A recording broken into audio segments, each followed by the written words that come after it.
Duress to the person. Barton v. Armstrong. When a contract is entered into unwillingly by one party because they are being physically threatened by the other, it has to a factor of entering into the contract. Row 2. Duress of goods. Skeet v. Beale. Where there is unlawful detention of another goods and a party enters into a contract but for the duress to the goods will present. Row 3. Duress economic. DSND v. Subsea Petroleum. There must be pressure resulting in a lack of practical choice for the victim, which is illegitimate and a significant cause of inducing the party to contract. Row 4. Duress economic. Carillion Construction v. Felix affirmed the three-stage test of DSND. Row 5. Duress lack of practical choice. DSND v. Subsea Petroleum. Whether the victim had any realistic practical alternative but to submit. Per Dyson J. Row 6. Duress illegitimate pressure. Atlas Express v. Kafko. A threatened breach of contract is deemed illegitimate as it is an illegitimate threat for an illegitimate purpose.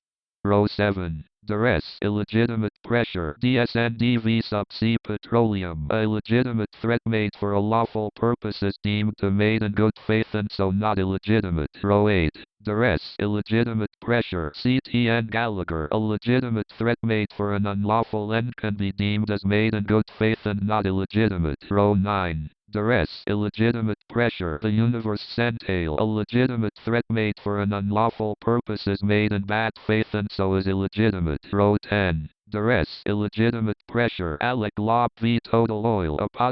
Driving a hard bargain is not illegitimate pressure. Row 11. Duress overwhelming pressure. RV Ag of England and Wales. There can be overwhelming pressure but this is not duress. Row 12. Duress protesting. The Atlantic Baron. Failing to protest when the pressure is applied means the victim affirms the contract and no duress if present. Row 13. Duress protesting. Atlas Express v. Kafko. If the party under duress protests and takes immediate action to avoid the contract, this is seen as satisfying a lack of practical choice. Row 14. Duress significant cause. Heighten v. Peter Kremer. The duress has to be significant cause of inducement and the contracting party would not have contracted but for the pressure.